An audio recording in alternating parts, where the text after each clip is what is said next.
የኃጢአት ስርየት የሚል ትምህርት ነው። የኃጢአት ስርየት። ስለ ኃጢአት ስርየት ስናጠና ያገኘናቸው ነገሮች በጣም ነው የሚገርሙት። በተለይ ከምንጩ በሚሆን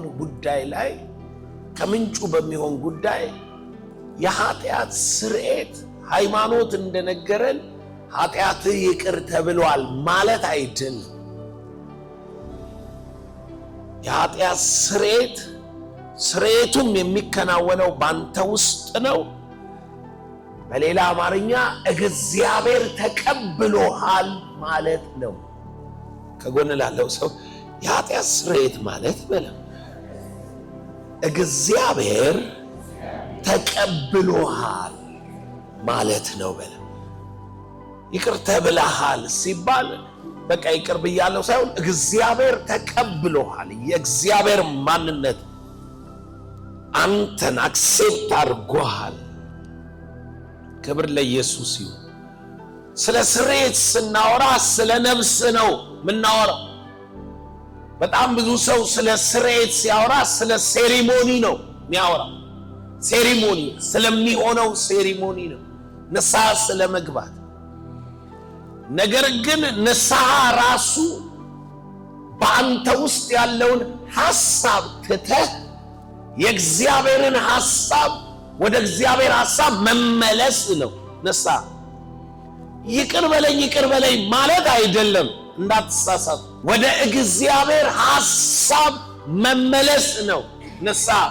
በእኛ በክርስትና ንስሐ ራሱ ወደ ክርስቶስ መመለስ ነው።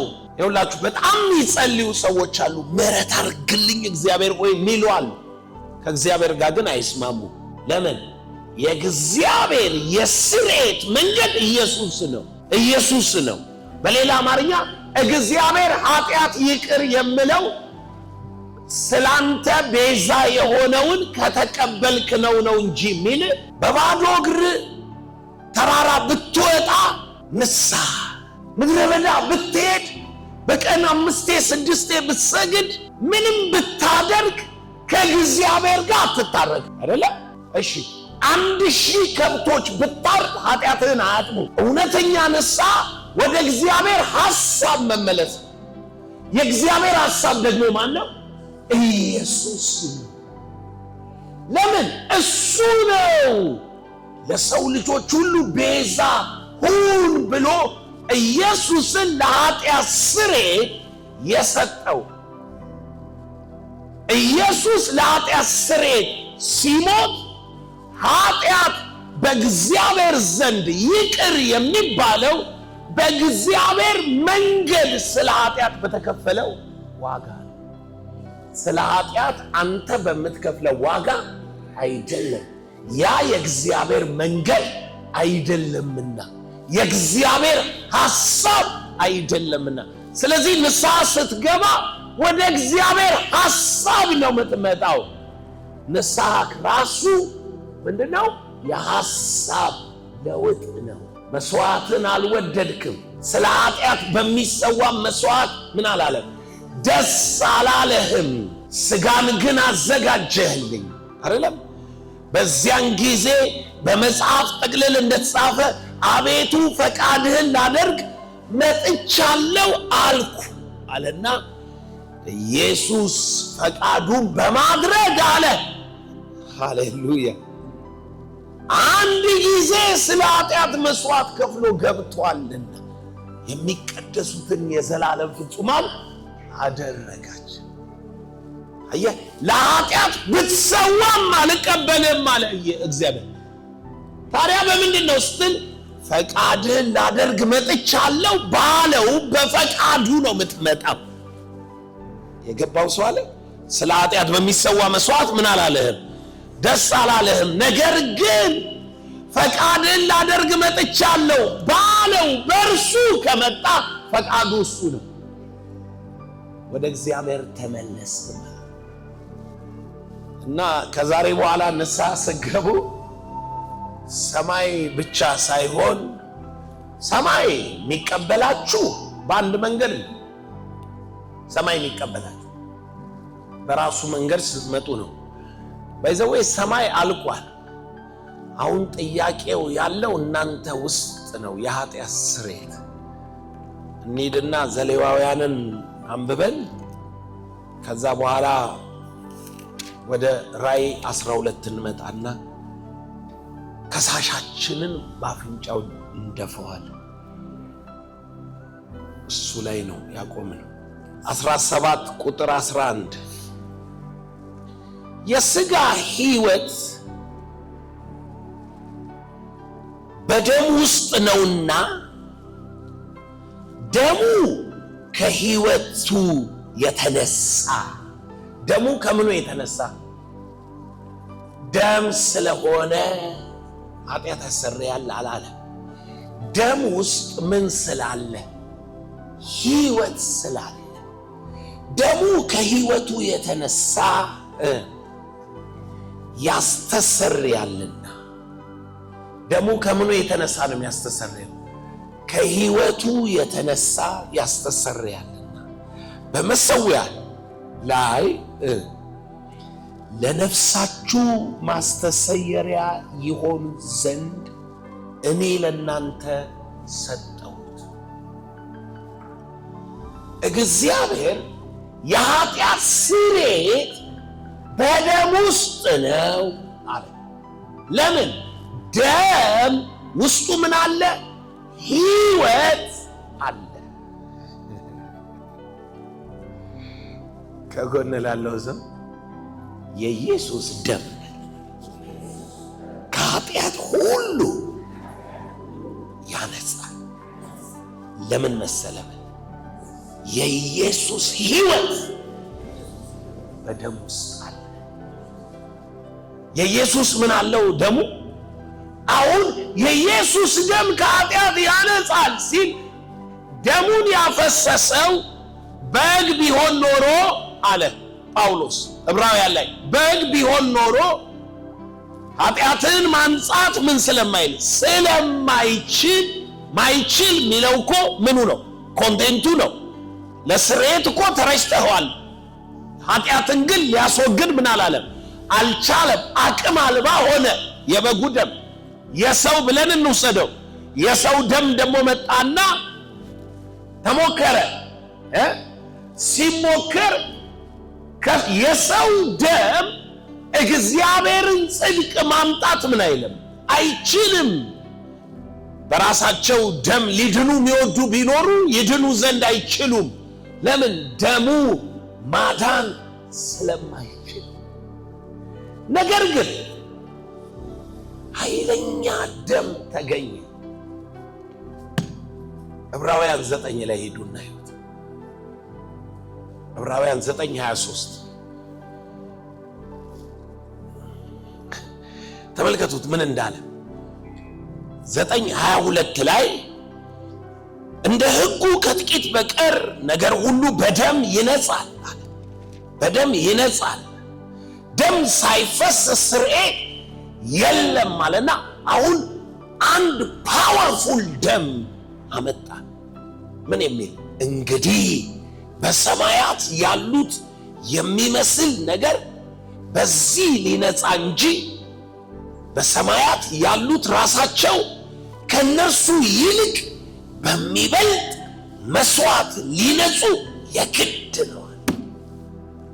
ሰማያት ኢየሱስ ጌታ ነው። በምድር ያለ ወደ ምድር ሲገባ ከምድር የሆነ ደም ይዞ ይገባል። እኛ የገባነው ወደ ሰማያት ነው። ወደ ሰማያት ከገባን ምን አይነት ደም ያስፈልገናል? ሰማያትን ራሳቸውን ሊያነጻ የሚችል። ከጎን ላለው ሰው የምድሩ መቅደስ ሲመረቅ በምድር ደም ኪዳን ነው የተመረቀው። ምክንያቱም ምድሩን ሚያነጻ የሕይወት ዋጋ ተከፍሎበት ሰማይ ሊቀበል ከሆነ የምድር ደም ይዘ የምድር ስርዓት ይዘ የምድር ነገር ይዘ ወደ ሰማይ መግባት አትችልም። ኖርማሊ ራሱ ሰማይ ይበልጣል። ኖርማሊ ይበልጣል። ነገር ግን አሁን ሰማይን ራሱ ይቀድስ ነው የተባለው። ሰማይ ነው የሚቀደሰው። ሰማይን መቀደስ ካለበት ከሰማያት በላይ ምን ይላል? ይበልጣል። ተጎላለው ሰው እንኳን ከኃጢአቴ ከሰማያት ይበልጣል ደሙ በለው። የደም ፓወር ያልገባው ሰው የኃጢአት ስርየት ሊገባው አይችልም። ዛሬ ግን ፎከሴ ኃጢአት የሚሰረየው ነፍሳችሁ ውስጥ ነው የሚለው ላይ ስለሆነ ፎከስ አድርጌ ማውራው እንደሱ ነው። ተመልከቱት ምን እንዳለ። በሰማያት ያሉት ራሳቸው ከነርሱ ይልቅ በሚበልጥ መስዋዕት ሊነጹ ግድ ነበረ። ከነርሱ ይልቅ ምን በሚበልጥ ሃሌሉያ። ኢየሱስ እንደምታውቁት በዕብራውያን 8 መሰረት ወደ ፍጥረታዊ ድንኳን ምን አልገባም። ወደ ሰማያዊ ድንኳን ነው የገባው። ኢየሱስ እንደምታውቁት ጽድቃችን ሊቀ ካህናችን ሆኖ ይታይ ዘንድ በሰማይ እንዲህ ያለ ሊቀ ካህን ካለን ነው የሚለው። ሊቀ ካህናችን ሰማያዊ ነው። ጽድቃችን ሰማያዊ ነው። ኃይላችን ሰማያዊ ነው። አሁን ሰዎች የሚሳሳቱት እኛ ጸድቀናል፣ ኃጢአታችን ይቅር ተብሏል ስንል ከሚያዩት አብረናቸው ከምንኖረው ይነሱና ምን ብለው ባይምሯቸው ያስባሉ? ምን ልዩነት አለን ይላል። እኛ ግን ጽድቃችንን አጽንተን የያዝነው የወንድሞች ከሳሽ ከሰማይ ምን ብሏል? ተጥሏል። ሰማይ ደግሞ ሲጠይቀን እንዲህ እንላለን፣ ከበጉ ደም የተነሳ ምን አሉት? ድል ነሱ። ኢየሱስ ጌታ ነው። በሰማያት የምታድሩ ምን ይበላችሁ? ደስ ይበላችሁ። ሃሌሉያ። አሁን የምናየው ምንድን ነው ማለት ነው? ራእይ መጽሐፍ 12 ላይ ነው የቆምኩት። ታስታውሳላችሁ? የኃጢአት ስርየት ቁጥር 10 ታላቅ ድምፅ በሰማይ ሰማሁ። ታላቅ ድምፅ በሰማይ ሰማሁ። አሁን የአምላካችን ማዳን፣ ኃይል፣ መንግሥት፣ የክርስቶስ ስልጣን ሆነ it is finished ሆነ። ወደ አብ ቀኝ ገባ። አምላካችን ማዳኑን አሳየ። ሃሌሉያ። በማዳኑ ደስ ይለናል። ኃይል ሆነ። ክርስቶስ ስልጣን ያዘ። መንግሥት ሆነ። ኪንግደም አቋቋመ። ወደ ፍቅሩ ልጅ መንግሥት የክርስቶስ ስልጣን ሆነ። ከስም ሁሉ በላይ የሆነውን ስም ያዘ። ይህንን ልትቀይር ትችላለህ? አትችልም። ሆኗል፣ ተፈጽሟል፣ አልቋል። የት ነው ይሄ ሁሉ የሆነው? በሰማይ። ምድር ላይ አይደለም፣ በሰማይ። ያከበረው ማን ነው? ሰማይ። ያነገሰው ማን ነው? ሰማይ። የገባው ወዴት ነው? ወደ ሰማይ።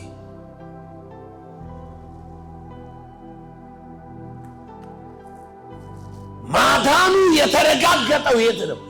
በሰማይ። ሰማይ ነው። ለምሳሌ ተቤዥቶናል በመስቀል ላይ አይደል? ቤዛ ሆኖልሻል። ግን ሆነ ይሄው ሁሉስ ራስሽንም ስታይ ነገሮችም ስታይ ኢየሱስ መስቀል ላይ ከሞተ በኋላ መወገድ የነበረበት ተወግዷል የተባለው ግን ይሄው ፍጥጥ ብሎ እያየኸው። በሰማይ ግን ተወግዷል። ኢየሱስ ጌታ ነው።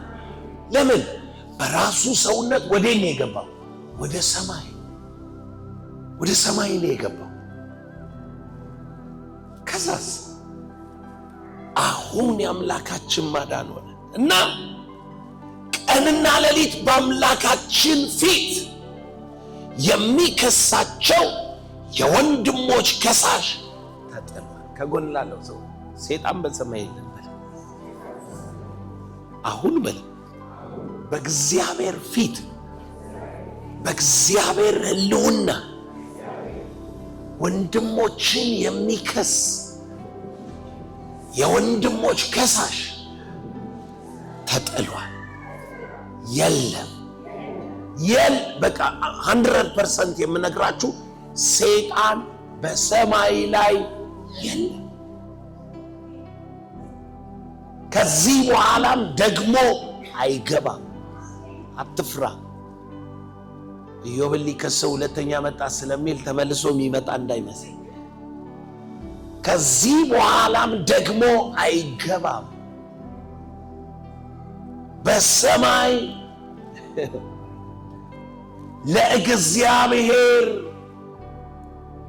በአምላካችን ፊት ቀንና ሌሊት የሚከሳቸው እንዳለ ለእግዚአብሔር ኃጢአትህን እየነገረ ወይንም ከሳሽ ሆኖ አይገባውም፣ አይሆንም፣ አይቻልም እያለ እግዚአብሔርን ሐሳቡን ሊያስቀይር የሚችል የለም።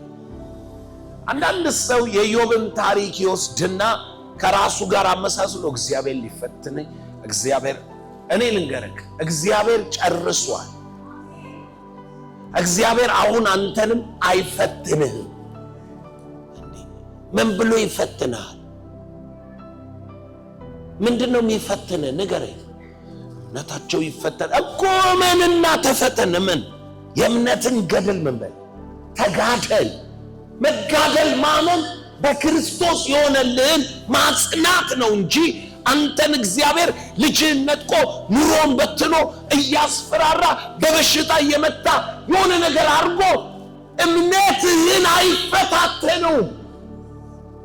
ያሁን እምነትህ እግዚአብሔር በተቀበለው በክርስቶስ ነው። ካለበለዛ አንተ ራስህ እምነት ሳይሆን ያለ ነገሩ ይሆንልኛል አይሆንም ሲነጠቅ። መጀመሪያ እምነት ምንድነው? ከጎን ላለው ሰው ንገረው እስኪ። እምነቴ በል እግዚአብሔር ሀብታም ያረገኛል ሚል አይደለም፣ ወይንም ጤነኛ ያረገኛል ሚል አይደለም። እምነት ጤንነትህን ነጥቆ ከዛ ያምነኛል አያምነኝም ብሎ የሚያይክ እኮ እምነትህ ከምን ጋር ሲያዝ? ከጤንነት ጋር ሲያዝ። ሀብቴ ይጸናል አይጸናም? ያንተ እምነት ክርስቶስ ላይ ከሆነ እምነት ያለ የዚህ ዓለም ነገር ኖረም አልኖረም እምነት ይቀጥላል። እምነትም ይለዋወጠው የምትፈተነው በሁኔታዎች አይደለም። አንድ ሰው ምን አለኝ፣ ዘላለም ተቃዋሚ ነው፣ ሰውየው ተቃዋሚ ነውና የዚህ እንዲህ ክርስቶስ ሰርቶ ጨርሷል ምንለውን ትምህርት ይቃወም። ታዋቂ ሰው ነው። ዘላለም አለኝ። እሱ አይደለም ያለኝ ሌላ ሰው። እከሌ እኮ ከናንተ በፊት እናንተ አነበብን የምትሉትን መጽሐፍ አንብቦ አምኖ ነበር እና ለሰዎች ለአገልጋዮች እያደለ አንብቡት፣ ጌታ ይሰራልን፣ ህመም አይገዛን ይል ነበር እንደናንተ። ከዛስ አመመው። ሲያመው እንታመምም አይገዛንም ብሎ የነበረው ነገር ሲያም ይሄ ነገር ልክ አይደለም እንዴ አለ። ከዛን ጊዜ ጀምሮ ይሄ ትምህርት ስህተት ነው እያለ ያስተምር ጀመረ። እዛ መጽሐፍ ውስጥ ያመንከው ጤንነት እንጂ ክርስቶስ ሚል አይደለም። ከጎን ላለው ሰው የእምነቴ አካል ክርስቶስ እንጂ የኔ ጤንነት አይደለም በል። የእምነቴ መገለጥ ክርስቶስ እንጂ የተፈጸመው የእግዚአብሔር ቃል ነው እምነቴ እንጂ በለ። የእምነቴ አካል በለ የእግዚአብሔር ቃል መፈጸም የኢየሱስ ሥጋ ነው እንጂ በእኔ ላይ የሚፈራረቅ ጉዳይ አይደለም በለ። የማገኘው የማጣው አይደለም እምነቴ በለ። እምነቴ እርሱ ነው በለው። እርሱን ደግሞ እግዚአብሔር ተቀብሎታል። እግዚአብሔር ደግሞ እርሱን አይፈትነውም፣ ሊፈትነው አይቻልም። አልቋል። እግዚአብሔር ምን ይሆናል አይሆንም ብሎ ነው ክርስቶስ የሚፈትን። ያለቀ ነው ሆነ። ነገር ግን በእግዚአብሔር ፊት ቀንና ሌሊት የሚከሳቸው የወንድሞች ከሳሽ ምን ብሏል? ተጥሏል። ሮሜ መጽሐፍ ምዕራፍ 8 ሲገባ አንድ እውነት ይገባል። ሮሜ 8 ቁጥር 31 ሮሜ 8:31 ከየት እንደጀመረ ቃሉን ይዩት። ቁጥር 31 እንግዲህ ስለዚህ ነገር ምን እንላለን አለ። ስለ የትኛው? ስለ ላይኛው ነው። ላይኛው ምንድነው? ዘላለም ላይ ያለውም አንዲ ነው የሚለው እግዚአብሔርን ለሚወዱ እንደ ሐሳቡ ለተጠሩ ነገር ሁሉ ለበጎ እንዲደረግ እናውቃለን። ነገር ሁሉ ኑሮክ አይደለም፣ ለሚወዱት እንደምኑ እንደ ሐሳቡ የተጠሩ። ሐሳቡ ምንድነው? ዘላለም የእግዚአብሔርን ሐሳብ ማወቅ ፈልጋለሁ። ቀላል ነው። ቁጥር 29 ነው። ልጁ በብዙ ወንድሞች መካከል በኩር ይሆን ዘንድ አስቀድሞ ያወቃቸውን የልጁን መልክ እንዲመስሉ አስቀድሞ ደግሞ ወስኗል። ስለዚህ የእግዚአብሔር ሐሳብ ውሳኔም ልጁን መምሰል ነው እንጂ የእግዚአብሔር ሐሳብ ለአበበ አይዞ እስር ቤትም ብገባ እግዚአብሔርን ለሚወዱ እንደ ሐሳቡ ለተጠሩ እንትንም ብትል አሰራር ሌላ ጉዳይ ነው። አሰራር ይገባል። እስር ቤት ገብተህ ወደ ክብር የምትመጣ ከሆነ እግዚአብሔር እስር ቤት ብሎ አይጠራው፣ ማለፊያ መንገድ ነው። ምንድን ነው የሚለው? እነሆ በላይኛው መንገድ መሄድ ሲችሉ ወደ ቀይ ባህር ምን አላቸው? ይዟቸው መጣ። ለምን ብለህ ጠይቀሃል? በላይኛው መንገድ ከሄዱ ፍርዖን የሚያሰጥመው ባህር አያገኝም። አንተም እሱም በደረቅ መንገድ ነው የምትሻገሩት። አሁን ግን ፍርዖንን ለማስጠም ወደ ባህር ይዞ መጣ። አንተ ያስጮሃል፣ ወይኔ ባህር ምናምን ትላለህ። ለአንተ ነው መንገድ የሌለው እንጂ ለእግዚአብሔር በባህር መሃል ምን አለ? መንገድ አለ። በእምነት የምትሄድ ከሆነ በእግዚአብሔር መንገድ ነው የምትሄደው። በለው በእምነት የምትሄድ ከሆነ በለው በእግዚአብሔር መንገድ ነው የምትሄደው። የእግዚአብሔር መንገድ እንደ ሰው አይደለም። አንዳንድ ሰው እሳት አይቶ እሳት ጌታው እሳት የሚበላኝ እሳት የሚያቃጥለኝ ይላል። በእሳት ውስጥ መንገድ አለ። በወጀብና በአውሎ ንፋስ ውስጥ ምን አለ? መንገድ አለ።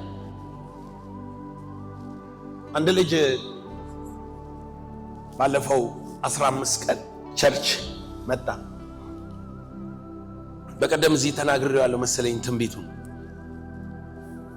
እና ፕሮግራም ልክ ስጨርስ የኤሌክትሪክ እንትን ኮኔክት ሲያደርግ አየሁት። ነግሬያችኋለሁ ይሄን። ከዛ ትንቢት ተናገርኩ። ስወጣ አገልጋይ የነበረ ልጅ ምናምን ሰላም ስለው ከዛ ልጸልይለት ስል አየሁ ደግሜ ራዩና ነገርኩ። አውቄያለሁ ለኔ ነው ትንቢቱ አለ። ትናንትና ወዲያ ሲሄድ አዳማ እህቱ ጋር ደውዬ እንዴት ነሽ ምናምን ስላት ታስሯል አለች። ትንቢት በነገርኩ በሳምንቱ ታስሯል። እስር ቤት ገብቶ ሃሌሉያ። ለሱ ራት ልወስድለት እየሄድኩ ነው አለች።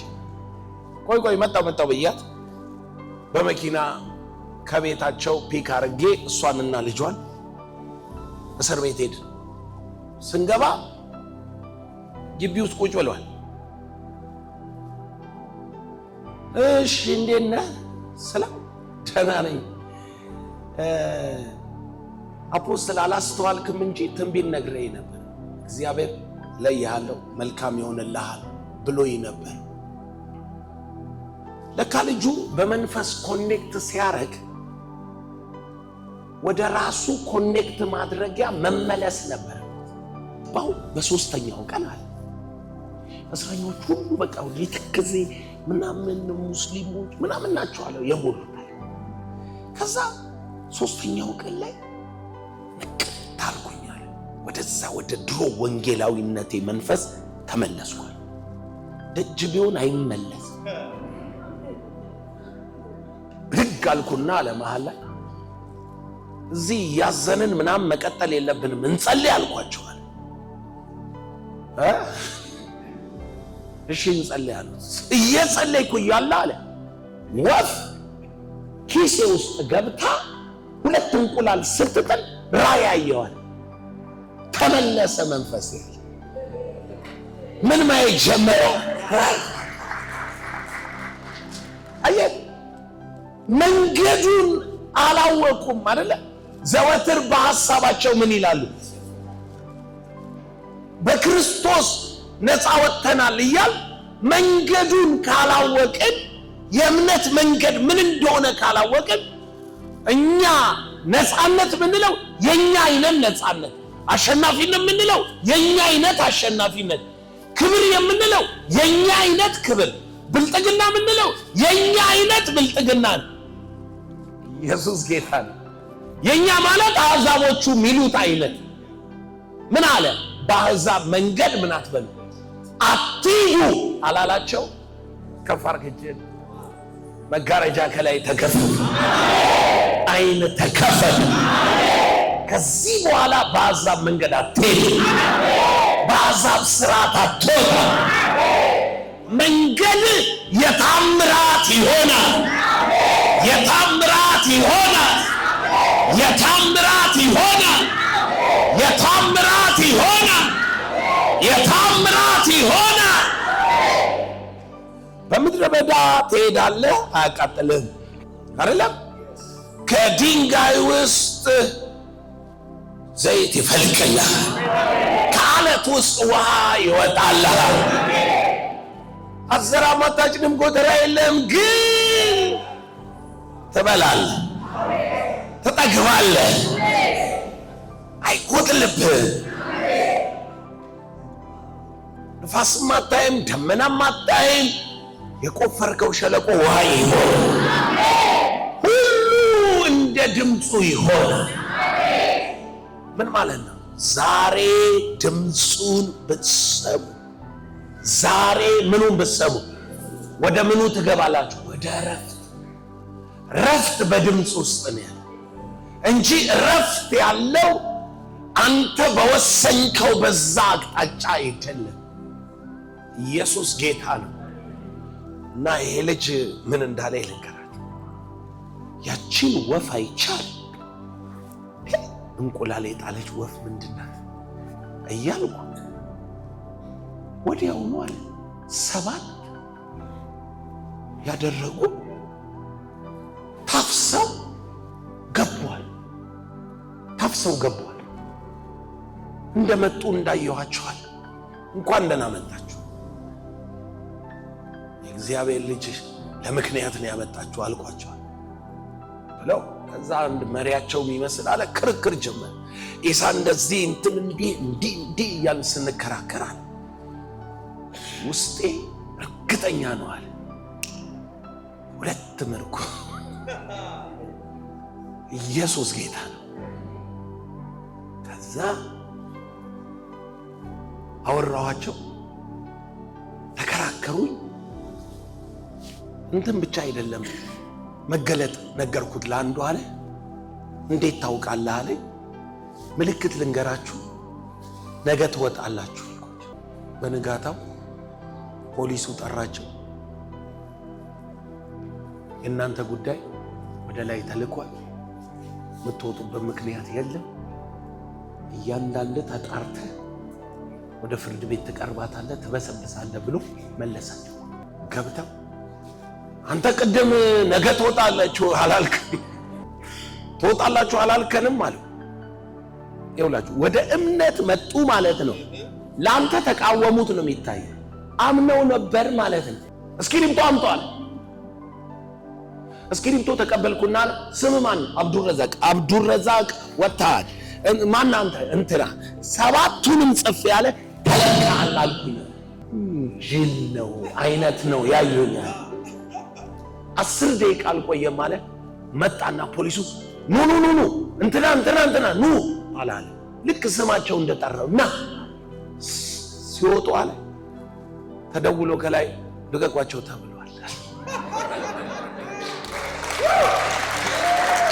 እንዲህ ብለው ነው ያዩት። ምንድን ያለህ አሉት። ኢየሱስ፣ ሌላ ነገር የለም። ኢየሱስ አየህ፣ መንገዱ ካልገባ አንተ አፖስትል ኮኔክት አረገ ብለህ ወደ እስር ቤት ከተትከው ትለኛለህ። ለእርሱ ግን ወደ መንፈሳዊነቱ ኮኔክሽን የሚመለሰው ወደ ልቡ ሲመለስ ነው እንጂ ደጅ ሲንቀሸቀሽ አይደለም። ወደ ልቡ ይመለስ ዘንድ ጾም ጸሎት አልይዝ ካለ መልአኩ ወደ እስር ቤት ይልካል። ሃሌሉያ! ከጎን ላለው ሰው አሰራሩ ነው ማለት። ስለዚህ ነገር ምን እንላለን ወገኖቼ? ቁጥር 30 እንግዲህ ስለዚህ ነገር ምን እንላለን? እግዚአብሔር ከኛ ጋር ከሆነ ማን ይቃወመናል? የጳውሎስ የመጀመሪያ እርግጠኝነት ምንድነው? እግዚአብሔር ከማን ጋር ነው? ይኸውላችሁ ንስሐ መግባት ከፈለጋችሁ፣ ጻድቅ መሆን ከፈለጋችሁ፣ በጽድቅ በእግዚአብሔር ፊት መቆም ከፈለጋችሁ ምንድነው ነጥባችሁ ሲባል የመጀመሪያ እምነታችሁ እግዚአብሔር ከኛ ጋር ነው። ማን ይቃወመናል ሲል ከሳሻችን ማን ነው? ማን ነው ሪዚስት የሚያደርግ? ከእግዚአብሔር ጋር አይደለም ብሎ የሚነግር ማን ነው? እሱን ነው ሮሜስ ከ31 እስከ 35 የሚነግር። ተመልከተው ምን እንዳለ። እንዲህ አለ፣ ለገዛ ልጁ ያራራለን። ከጎን ያለውን ሰው ማረጋገጫው የእግዚአብሔር አብሮነት በለው። ለአንድ ልጁ ሳይራራ በለው፣ ነገር ግን ስለ ሁላችን አሳልፎ የሰጠውን ያው ከእርሱ ጋር ደግሞ ሁሉን ነገር እንዴት እንዲያው አይሰጠንም? እግዚአብሔር ከአንቺ ጋር ነው። እግዚአብሔር ከኛ ጋር ከሆነ እንዴት ይሄ ሆነብን? እንዴት ያኛ ሆነብን? እግዚአብሔር ከኛ ጋር ከሆነ ጌዲዮን ምን አለ? መልአኩ መጣና ዋሻ ውስጥ እየወቃ እያለ አንተ ብርቱና ጽኑ ኃያል ሰው እግዚአብሔር ካንተ ጋር ነው አለ። ካንተ ጋር ነው። እውነቱ ምን እንደታውቃላችሁ? መልአኩ የሚያየውን ነው የተናገረው። ኮንፌሽን አይደለም የነገረው፣ ሪሉን ነው የነገረው። በምን አወቅ ዘላለም ሪል እንደሆነ ያወቅኩትማ ጌዲዮን እንዲህ ብሎ መለሰ፣ እግዚአብሔር ከኛ ጋር ከሆነ አለ፣ ከኔ ጋር ከሆነ አባቶቻችን የነገሩን ያ የእግዚአብሔር መለኪያ ባህር የከፈለው እንትን ያረገው ግብፅን የመታው ከአለት ውሃ ያወጣው የሰማው ታሪክ አለ። ያ ታሪክ የት አለ አለው። ምን ማለት እንደሆነ ታውቃላችሁ? አጠገቡ ባለው እግዚአብሔርና በሱ መሃል ጌዲዮን ነገሮችን አስቀምጧል። መልአኩ ግን ያለው ምንድነው? አንተ ጽኑና ኃያል ሰው እግዚአብሔር ካንተ ጋር ነው። ቀጥሎ ያለችውን ቃል አንብቧት ምን እንደምትል። ቀጥሎ ያለችው ቃል ምን ይላል? ምዕራፍ 6 ቁጥር 12 የእግዚአብሔር መልአክ ለእርሱ ተገልጦ አንተ ጽኑና ኃያል ሰው እግዚአብሔር ካንተ ጋር ነው አለው። ጌዲዮንም ጌታዬ ሆይ እግዚአብሔር ከኛ ጋር ከሆነ ይህ ነገር ሁሉ ለምን ደረሰብን? በሆነብህ ነገር የእግዚአብሔርን አብሮነት ለመለካት ማለት ምን አለው? ናና ምን ሆነሃል? ኢየሱስ ጌታ ነው። አባቶቻችን ከግብፅ አውጥቶናል ብለው የነገሩን የነበረው ታምራቱ ወዴት አለ? አሁን ግን እግዚአብሔር ትቶናል፣ በምድያም እጅ አሳልፎ ሰጥቶናል አለው። ስሟት መልአኩ ያየውን እንዳወራ። እግዚአብሔርም ወደ እርሱ ዘወር ብሎ በዚህ በጉልበትህ ሂድ፣ እስራኤልን ከምድያም እጅ አድን፣ እነሆ ልኬሃለሁ አለው። መልአኩ አለው ይላል። ደስ የሚለው ደግሞ ጎኑ መቆሙን ነው የምታውቁት። ጎኑ እንደቆመ የምታውቁት መልአኩ ፊቱ ቆሞ እግዚአብሔር ካንተ ጋር ነው። ማግራዲያስ ሰንበዲ እጁን አንስቶ አሁን አውጅለታል። እኔ እየታየኝ ያለው እግዚአብሔር ባንተ ውስጥ አለ። እግዚአብሔር ካንተ ጋር አለ። እግዚአብሔር ባንተ ይሰራል። እግዚአብሔር ባንተ ይገለጣል። ቃል ከእግዚአብሔር ቃል ጋር ነው። ሳይሰራ አይመለስም። እግዚአብሔር በላይ አለ።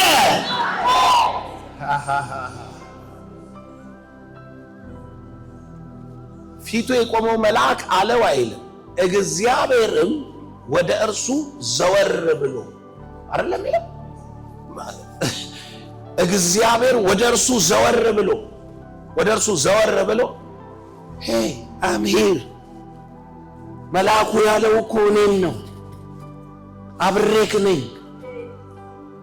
ታምራቱ የሚቀጥለው እኔ ስላለው ነው። እልካለሁ፣ እስራኤልን ታድናል። ጥያቄክ ይመለሳል። ከጎን ላለው ሰው የፕሮብሌሜ መፍቻ ሁሉ የእግዚአብሔር አብሮነት ነው በል። እግዚአብሔር ከኔ ጋር ከሆነ በል ማን ይቋቋመኛል? ማን ይከለክለኛል? ማን ያሸንፈኛል? ምን አጣለው?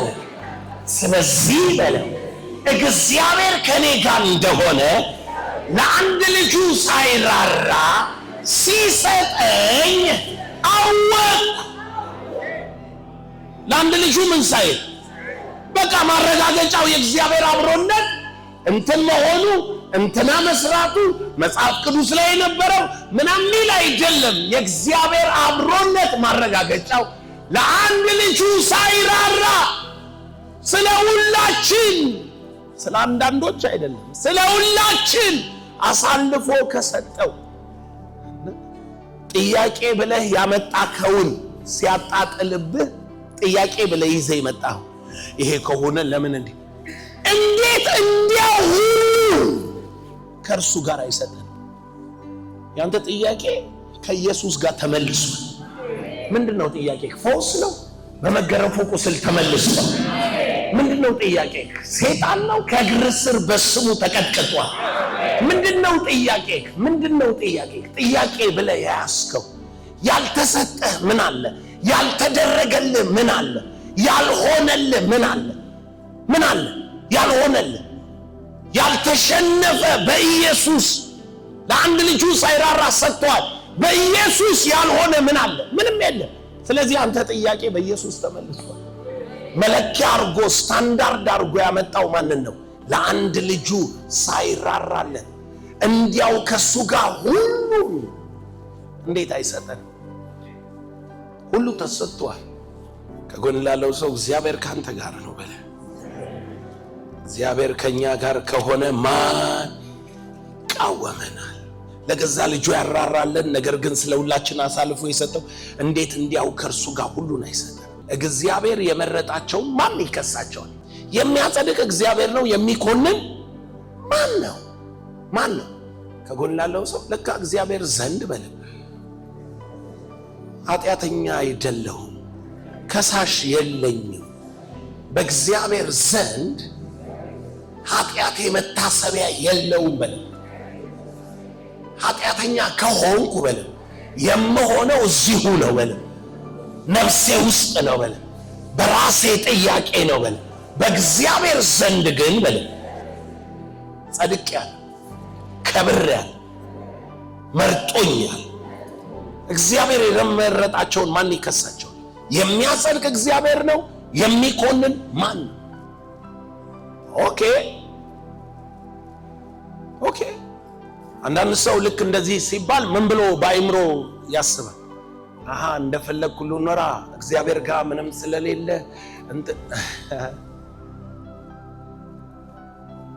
ህሊና እኮ ነው የኃጢአት ክስ ጉድ ያፈላው። ኃጢአት ራሱ እንዳይለይህ ያደረገው ነፍስህ በኃጢአት ስለተያዘች። ከኃጢአተኞች ኃጢአት ይወጣል፣ ከጻድቃንም ምን ጽድቅ አይደለም። ዮሐንስ ሲነግረን እኮ ኃጢአትን የሚያደርግ ምንድነው? ኃጢአተኛ ነው። ጽድቅን የሚያደርግ ማለት ጻድቅ ነው። መጀመሪያ ጻድቅ ሳትሆን ጽድቅ ለማድረግ ታስባለህ? መጀመሪያ ጽድቅን ለመቀበል ስርየት መንበል ተቀበል። አምራችስ በል የሚያጸድቅ ማን ነው? እግዚአብሔር ነው። መጽደቅን አምነህ በእምነት ተቀበል። በክርስቶስ በእግዚአብሔር ፊት የሚገኝ ጽድቅ ይሁንልህ። ከሰው የሆነውን ጽድቅ በሕግ የሆነውን ጽድቅ ሳይሆንልኝ በእግዚአብሔር ፊት በክርስቶስ የሚገኝ ጽድቅ ይሆንልኝ ዘንድ የጽድቅን የስርየትን መንገድ እከተላለሁ። እሱን ስደርስበት አወራለሁ። አሁን ግን በትክክል ስሙ። ምን አለ? ጽድቅ በእግዚአብሔር ፊት ነው። በእግዚአብሔር ፊት ከሳሽና ጽድቅህ አብረው አይቆሙ። ሐዋርያው ጳውሎስ የሚያጸድቅ እግዚአብሔር ነው፣ የሚኮንን ማን? ለአንድ ልጁ ሳይራራ ከሰጠን በእግዚአብሔር ከኛ ጋር ሆኖ፣ እግዚአብሔር ከኛ ጋር ከሆነ ማን ይቃወመናል? ስለዚህ አንቀበልም ማለት። በእግዚአብሔር ዘንድ አሁን ከሳሽም ምንም ኮናኝም ራሱ ኃጢአትም የለም። ታዲያ ምንድን ነው ያለው? ዘላለም እሱ አይደለ ጥያቄው? አሁን በእግዚአብሔር ዘንድ ያለው የሚያጸድቅ እግዚአብሔር ነው፣ የሚኮንን ማን ነው አለና ቀጥሎ ምን አለ? የሞተው ከጎን ላለው ሰው ከዚህ በኋላ የሚነገረው እሱ እግዚአብሔር ዘንድ አለ። የሞተው ይልቁንም ከሙታን የተነሳው በእግዚአብሔር ቀኝ ያለው ደግሞም ስለ እኛ የሚማልደው ክርስቶስ ኢየሱስ ነው። አሁን በእግዚአብሔር ፊት ያለው ማን ነው? አሁን በእግዚአብሔር ቀኝ ያለው ማን ነው? አሁን እግዚአብሔር ጋር እየታየ ያለ ማን ነው? ማን በሰማይ የለም? ሰይጣን በሰማይ፣ የወንድሞች ከሳሽ በሰማይ፣ ሰማይ ላይ የለም። ምን እንዳለ ስሙ። ኃጢአትን አስመልክቶ አንደኛ ዮሐንስ መልእክት ምዕራፍ 2 ቁጥር 1 ምን ይላል? ልጆች ሆይ ኃጢአትን አታድርጉ። ኃጢአትን አታድርጉ። ልጆች ናቸው ኃጢአት የሚያደርጉት። በመንፈስ እያደግክ ስትሄድ፣ በመንፈስ መመላለስ ስትጀምር፣ በእግዚአብሔር ቃል ስትቆም ኃጢአት ውድቀት እንደሆነ ይገባል። ኃጢአት በኦፖዚት ቶት ነው አላለም? ወደ ላይ ወጣለሁ ብሎ ወደ ታች ይወረዳ አላለም? ኃጢአት የሚለውን እያወራ መጀመሪያ ኃጢአትን ወቁ ብዬ ሳስተምር ያንን የመውረድ ዓላማ ከያዝ ካስብ ኃጢአትን የሚያረግ ከማን ነው? ከዲያብሎስ። ልጆች ሆይ ኃጢአትን አታድርጉ አለና ማንም ግን ኃጢአትን ቢያደርግ ማንም በአብ ዘንድ ጠበቃ አለ። ይኸውላችሁ በደንብ አንብቡት። ምን ይላል? ጠበቃ አለናል። ስለ እኛ ኃጢአት ብቻ ሳይሆን ስለ ዓለም ሁሉ ምን ኃጢአት። 2 ቁጥር 1 ልጆች ሆይ ኃጢአትን እንዳታደርጉ ይህንን እጽፍላችኋለሁ። ማንም ኃጢአትን ቢያደርግ ከአብ ዘንድ ጠበቃ አለ፣ እርሱም ጻድቅ የሆነው ማን ነው? ኢየሱስ ክርስቶስ ነው። እርሱም የኃጢአታችን ማስተሰሪያ ነው። ተጎናለው ሰው አሜዚንግ ነው። ኃጢአት ባደርግ በአብ ዘንድ ምን አለ? ጠበቃ አለን። ጠበቃዬ ምንድነው? የኃጢአቴ ማስተሰሪያ። ያስተሰርያል። እንዴት ነው ያስተሰርያው? እንዲህ ነው ያስተሰርያው። ለኃጢአታችንም ብቻ አይደለም፣ ነገር ግን የዓለም ሁሉ ኃጢአት እንጂ። ለማን ኃጢአት? አንድ ጊዜ ፈጽሞ ምን በማለቱ በመግባቱ ነው የኃጢአት ማሰሪያ እንጂ አሁን ኢየሱስ እዚያ አንተ ኃጢአት ስትሰራ እሱ ላይ ቆሞ አባት ሆይ ይቅር በል ልጆች አላልክም? በቃል ስለሆነ እንደሱ አይደለም። አንድ ጊዜ ፈጽሞ በመግባት ለዓለም ሁሉ፣ ለእኛ ብቻ አይደለም ማለት ለዓለም ሁሉ። ነገር ግን ምን አለ አለ? አንተ እዚህ ነፍስ የኃጢአት ስርየትም ምን ማለት አለ? መቀበል። ምን ብላ? የሞተው ከሙታን የተነሳው በአብ ቀኝ የተቀመጠው ስለኔ የሚማልድ ይገባል። መንገድ ምን አይደለም እችላለሁ መስዋዕት አለኝ ምናምን አይደለም። በእግዚአብሔር ዘንድ አሁን ስለኔ የሚታየው ማለት ነው እርሱ ነው። ሐሳብ እምነት። ከጎን ላለው ሰው በደሙ ነው የምጸልየው በለ። ህሊናዬ በደሙ ነው የሚረጨው በለ ማለት በለ አሁን ደም እየፈሰሰ በለ ርጭት እያረግን የጌታ ራት እየወሰድክ ርጭት እያረግን አይደለም። እስኪ ያው በሰማይ አለቀ አይደል? አለቀ በሰማይ ኢየሱስ እንጂ ሰይጣን በሰማይ ከሳሽ በሰማይ ተቃዋሚ በሰማይ ሰማይ ላይ የለም። ኢየሱስ ነው በሰማይ ያለ። ኢየሱስ ነው በአብ ቀኝ አሁን ስላንተ የሚማልደው በአብ ቀኝ የተቀመጠው የሞተው ከሙታን ምን ያለ የተነሳው እርሱ ነው። በቃ አለቀ። በሰማይ ይሄ ነው እውነቱ፣ ይሄ ነው አሰራሩ፣ ይሄ ነው በሰማይ። ጥያቄው ስርየት አንተ ህሊና ውስጥ ነው ያለው። የእምነት ጽድቅ አንተ ህሊና ውስጥ ነው ያለው። ነፍስናት የምትጮኸው። ከጎን ላለው ሰው ሰማይ የለም ሰይጣን በል፣ እዚህ ግን አለ በለ። ነፍስህ ውስጥ ይጮሃል በለ፣ ይከስሃል በለ። ኃጢአተኛ ነህ ይላል። የማያምኑትን ምን ሐሳብ ምን አለ አሳወረ። ምናቸውን? ሐሳባቸውን ሞቶላቸው እንዳልሞተ ደሙን አፍስሶ እንዳልፈሰሰ ቃሉ እያለ እንዳላለ እግዚአብሔር ከነሱ ጋር ሆኖ እንዳልሆነ ምናቸውን አሳወረ። ሰይጣን ምን ነው የሚዋጋ? ሐሳብን። ድነሃል እንዳልዳንክ፣ ተፈውሳል እንዳልተፈወስ፣ ተወደሃል እንዳልተወደድክ ምክንያቶች የት? እዚህ ውስጥ ሐሳብ ከፍ ያለውን የሰውን ሐሳብ በእግዚአብሔር ምን ላይ ዕውቀት ላይ የሚነሳ ሐሳብ ምሽግ ሰርቶ ከሕፃንነት ጀምሮ ባህላችን ሃይማኖት የሚነግር ምናምን ብዙ ምሽግ አለ። ምክንያት እያደረገ የሚያቀርብልህ ከዛ ክርስቶስ ሆኗል ብለህ በእምነት እንዳትቀበል ይቃወማል። እነርሱም ከበጉ ደም የተነሳ ነፍስህ ሲጮህብህ ከምን የተነሳ? ከበጉ ደም የተነሳ።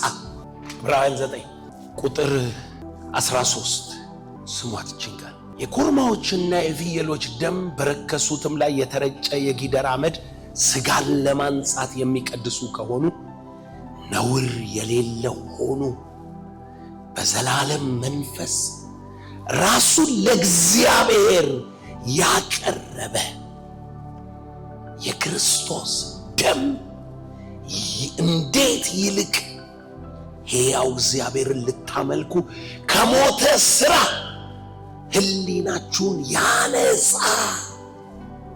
ማን ነው የሚነጻው? ህሊና። የማን ህሊና? ያንተ። የበግ ደሞች ህሊና ማንጻት ስላልቻሉ ይላል። የበግ ደም ቆይ ልጠይቃችሁ። በብሉይ ኪዳን የነበረው የሙሴ ሥርዓት ምዕራፍ 10 ዕብራውያን ቁጥር 1 ጀምሮ ሕጉ የነገር ጥላለው እንጂ እውነተኛ ተምሳሉ አይደለም ብሎ ቁጥር 2 ላይ በየዓመቱ ዘወትር የሚያቀርቡትን በዚያ መስዋዕት የሚያቀርቡት ፈጽመው ከቶ አይችልም። እንዲህማ ባይሆን የሚያመልኩት አንድ ጊዜ ነጽተው ከዚያ በኋላ በህሊናቸው ኃጢአት ስላላወቁ ማቅረብ በተው አልነበረምን? በምናቸው?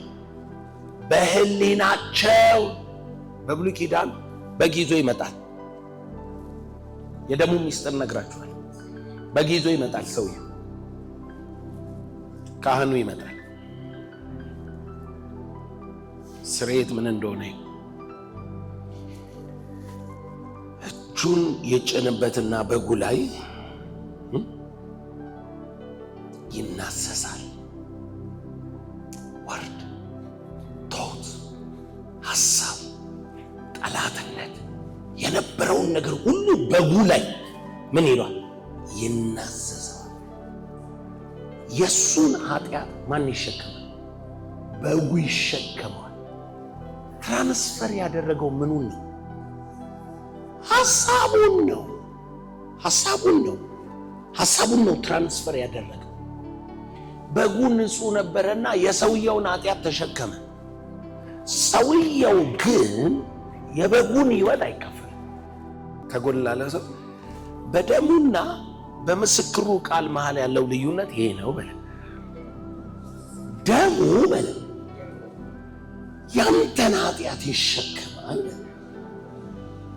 ያው ደም ለአንተ ደግሞ የምስክሩ ቃል ሆኖ ይሰጣል በለ።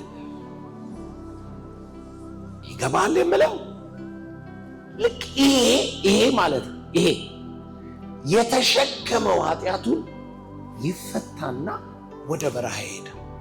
ኃጢአታቸውን ተሸክሞ ወደ ምድረ በዳ ይሄዳል አይደለም የሚለው? ወደ በረሃ ይሄዳል። ሁለተኛውን በግ ያመጣና ንጹሕን በግ የእስራኤል ልጆችን ይባርክበት፣ ይጸልይበታል። ይሄ ንጹሕ።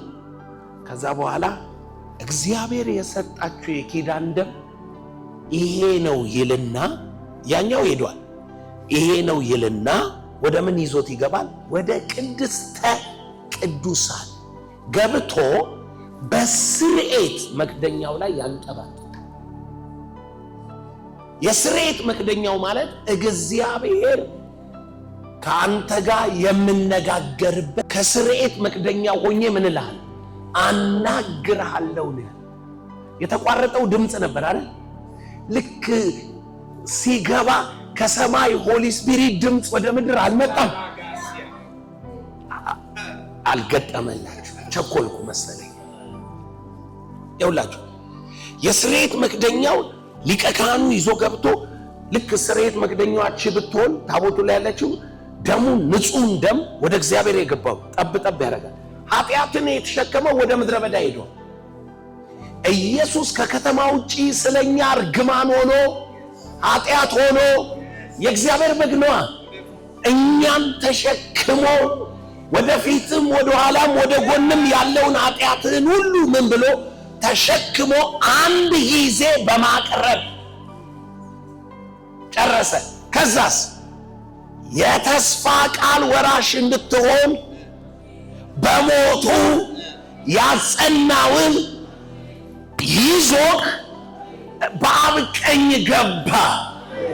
ልክ ሰማይ ሲገባ ኢየሱስ እግዚአብሔር ከስርየት መክደኛው ደሙን መቀበሉን ለማሳየት እግዚአብሔር ድምፁን ወደ ምድር ላከው። አሁን እግዚአብሔር ድምፅ አንተ ጋር ይኸው ይጮሃል። ድነሃል፣ ተፈውሰሃል፣ ተቀብሎሃል፣ ጸድቀሃል፣ ተሹመሃል። የእግዚአብሔር ልጅ ነህ። ወንጌል ለፍጥረት ሁሉ ምን አለ? ተላከ። ምን ተቀብሎ? እግዚአብሔር ደም፣ የልጁን ደም ተቀበለና ድምፁን አሰማ። ለምን? ብርሃን ከስርየት መክደኛው ላይ ይነሳና ሊቀ ካህኑ የለበሰውን ይሄን እንቁ 6 በዚህ ለብሷል። ያ ነው ተሸክሞ በእግዚአብሔር ፊት ይገባ። ያ ጨረር ብድግ ብሎ ብም ያደርገዋል። እግዚአብሔር እንደተቀበለው የሚታወቀው ያ ከመሰዊያው ላይ የተነሳው ከታቦቱ ላይ ያብረቀረቀው ብርሃን እንቆቹን በየነገዱ ያሉትን ይነካቸዋል። ብርሃን ወደ ምድር መጣ። እግዚአብሔር የኢየሱስን ደም ሲቀበል ብርሃኑን ወደ ምድር ታች ላከው። የወንጌል ብርሃን ታወጀ። አንተ የምተኛ ንቃ፣ ከሙታን ተነሳ፣ ክርስቶስ ያበራል። ከስም ሁሉ በላይ የሆነውን ስም ላከ።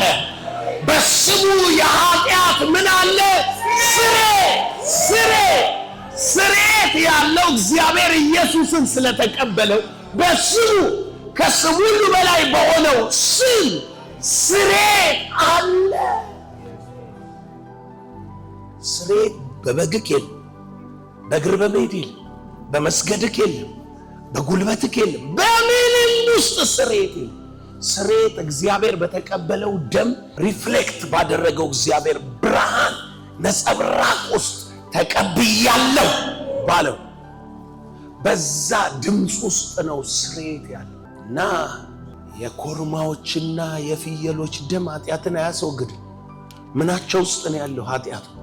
ህሊናቸው ነጽቶ ከዚህ በኋላ ስለ ኃጢአት ማቅረብ ምን ባሉ በተው ነበር። አሁን ግን ኃጢአት በህሊናቸው ስላለ በየዓመቱ የኃጢአት ምን መታሰቢያ። እኛ ለምንድነው የኃጢአት መታሰቢያ አሁንም ያለን? እሷ ናት። ስሬት አልተቀበልንም። የኃጢአት ስሬት የተቀበለ ሰው በጤና ነው የሚኖረው፣ በክብር ነው የሚኖረው። ምን ማለት ነው? ዘላለም በእግዚአብሔር አብሮነት ነው የሚኖረው። እግዚአብሔር ከማጋ ነው? ከኛ ጋር። ማን ይቋቋመን? በጥልቅ ልሄድ እንጂ በባህር ጥልቅ መንገድ አለ። እግዚአብሔር ከማጋ ስለሆነ ከኛ ጋር። በእሳት መሃል ይሄዳሉ። እግዚአብሔር ከማጋ ነው? ከኛ ጋር። በወጀብና በአውሎ ንፋስ ውስጥ እግዚአብሔር ከማጋ ከኛ ጋር። ወጀብና አውሎ ንፋስ እየፈለገ አይደለም እግዚአብሔር የሚሄደው። በምድረ በዳ እግዚአብሔር ከማጋ ከኛ ጋር። በተራራው ጫፍ እግዚአብሔር ከማጋ ከኛ ጋር።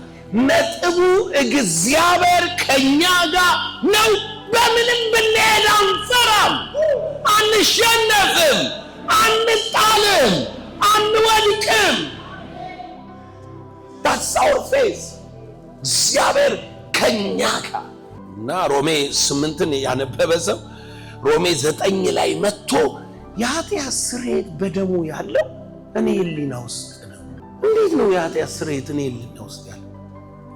አንተ ህሊና ውስጥ ነው የኃጢአትህ መዝገብ ያለው። ህሊናህን ልክ በጉ ላይ ካህኑ እንደጫነው ማለት ነው። የኢየሱስ ደም ከደሙ የተነሳ አይደለም ድል የነሱት የወንድሞች ከሳሽን ነው አይደል? ድል የነሳ ነው እግዚአብሔር ነው እንዴ? አይደለም፣ የወንድሞችን ከሳሽ ነው። ምናቸው ነፍሳቸውን እስከ ሞት ምን አላሉ አልወደም። በነፍስክ ውስጥ ስለሆነ ስርየት ያለው የወንድሞች ከሳሽ ሰማይ የለም፣ እዚህ ይከሳል፣ ይኮንናል፣ ይኮንናል፣ ይኮንናል። ከዛ ምን ትላለህ አንተ? ልክ እሱ እንዲያርገ ምናምን ሲል ደሙ ላይ ትጭናለህ። እሱ የሚከስህን ሁሉ ደሙ ላይ ትጭንና እንዴት ትለዋለህ? የልጁ የኢየሱስ ደም ከኃጢአት ሁሉ ያነጻ። አየህ ምን እንደምትለው? ከኃጢአትህ ምኑ በለጠ? ደሙ በለጠ። ህሊናችን ውስጥ ደሙ አልጎላም፣ ኃጢአትህ ነው የጎላው። እናንተ አትለወጥ፣ ያው ነህ፣ እንዲህ ነህ፣ እንዲያ ነህ እያለ የሚኮንንህ አትለወጥ። ጎላ ውስጥ ጮኸ። ነፍስህ ከሳሽ ነፍስህን እስከ ሞት ኖ አላልካትም።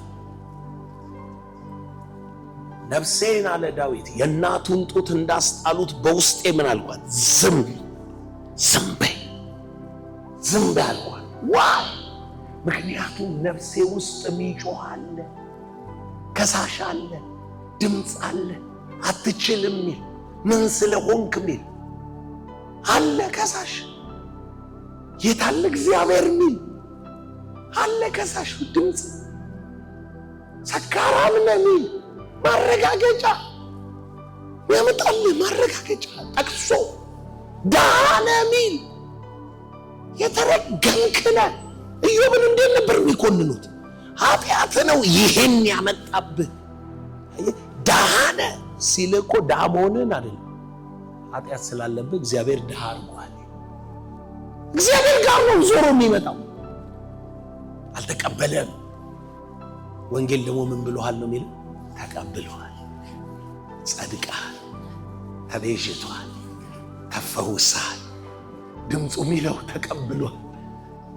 ኢየሱስ ጌታ ወገኖቼ። ምክንያቱም ዕብራውያን 10 መማር አለብን። የኃጢአት ስርየት በነፍስህ ውስጥ መፈጸም አለብን። ዕብራውያን 10ን በደንብ መማር አለብን። ምንድን ነው የምትማረው ሲባል ኃጢአትህ ከተሰረየ በኋላ አሁን ባለንበት በአዲስ ኪዳን ድምፅ እንዲህ ይላል፣ ከዚህ ወራት በኋላ ከእነርሱ ጋር ምገባው ኪዳን ይህ ነው ይላል ጌታ። ከመቼ በኋላ? ኢየሱስ በአብ ቀኝ ከተቀመጠ በኋላ የምገባው ኪዳን ይህ ነው። በልባቸው ሕጌን አኖራለሁ፣ በልባቸው ጽፈዋለሁ ብሎ ከተናገረ በኋላ ኃጢአታቸውንና አመፃቸውን ደግሜ አላስብም ይላል። እሱ እያለ አንተ ማነ የምታስበው? ከሳሽ ከሰማይ እንደወደክ ከኔም ዓለም ወደ ውጪ ትጣላል። የዚህ ዓለም ገዢ ወደ ውጪ ምን ይላል? ይጣል። ከኔም ዓለም ትጣል፣ ከዓለም ታስወጣዋል። የዚህ ዓለም አምላክ የማያምኑትን ሐሳብ አይደለ? አንተ በላይ ያለውን ማሰብ ስትጀምር ካንተ ይወጣል፣ ካንተ ይለቀቃል። ይህ የኩነኔ መንፈስ ግሬስ ላይፍ ውስጥ ለመግባት ስሬትን ማመን አለበት። ኃጢአቱ እንደተሰረየ የማያምን ሰው የጸጋ ህይወት ውስጥ አይገባም። የጸጋ ህይወት እግዚአብሔርን መምሰል ነው። እግዚአብሔርን ከመምሰል በፊት እኔ አልኖርም ማለት መቻል አለ። እኔ አልኖርም ለማለት ደሙ በህሊናክ ውስጥ ቤዛዬ ነው ማለት አለበት። ቤዛዬ ነው፣ አድኖኛል፣ የኔ የሆነውን ሁሉ ተሸክሟል፣ ወስዶታል፣ የለም ከኔ ጋር ማለት አለበት። ዲክሌር ማድረግ አለበት። ከዛ በኋላ ነው በአብ ቀኝ በሱ ተቀምጫለሁ ብለህ የተስፋ ቃልህን ደግሞ ይገባኛል ማለት ነው። ጻድቅ ነው የሚገባው። ተጎላለው ጻድቅ ነው የሚገባው በል። ጻድቅ ኃጢአቱ የተሰረየ ነው በል። እግዚአብሔር የተቀበለው ነው በል። እግዚአብሔር ከሱ ጋር የሆነ ነው በል። እግዚአብሔር ከኃጢአተኛ ጋር አይሆንም በል። እግዚአብሔር በል ከክርስቶስ ጋር ነው ያለ። ክርስቶስ ስትቀበለው አማኑኤል ይሆንልሃል። እግዚአብሔር ከኛ ጋር። ያለ ክርስቶስ እግዚአብሔር ከኛ ጋር ዓለም ማለት ምን አትልም፣ አትችልም። ምን አርጋል? በማን ነው? በራሱ መንፈሳዊ ነገር ኃይል የምትጫወተው አይደለም። የእግዚአብሔር እቅድና ሐሳብ በክርስቶስ ብቻ ነው። ምክንያቱም የተገለጠ እግዚአብሔር ራሱ ክርስቶስ ነው። ስለዚህ በክርስቶስ ብቻ ነው፣ በሌላ መንገድ አይሆንም። የእግዚአብሔር አብሮነት ክርስቶስ ነው። ኢየሱስ ጌታ ነው። ታምናላችሁ? ሰማይና ምድርን የሰራ እግዚአብሔር እናንተ ውስጥ እንዳለ ዓለም የላትም። ይህን ጥቅስ ብዙዎች በተሳሳተ መልክ ይጠቅሱታል። አንደኛ ዮሐንስ መልእክት ምዕራፍ 4 ቁጥር 5 ጀምሮ ቁጥር 4 ላይ ነው ጉዳዩ የሚጀምረው። ልጆች ሆይ እናንተ ከእግዚአብሔር ናችሁ፣ አሸንፋችሁም። በዓለም ካለው ይልቅ በእናንተ ያለው ታላቅ ነውና።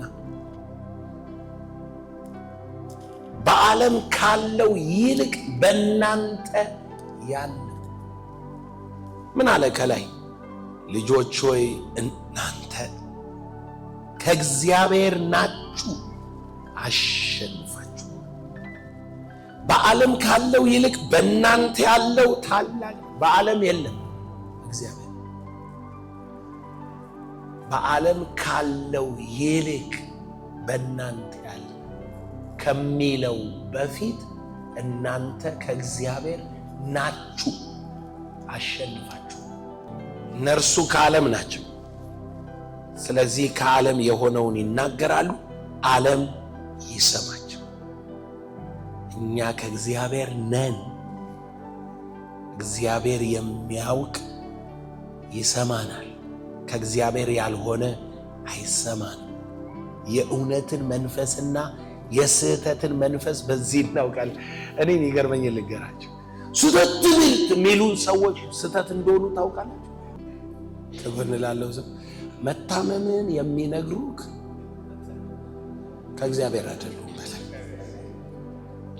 አለመዳንህን የሚነግሩ ኃጢአተኝነትን የሚነግሩ፣ ድሃ መሆንን የሚነግሩ፣ መረገምን የሚነግሩ፣ የሚኮንኑ ከእግዚአብሔር አይደለም። ከእግዚአብሔር የሆነ የእግዚአብሔርን ይናገራል። የዓለምን የሚናገር እግዚአብሔርን አያውቀው።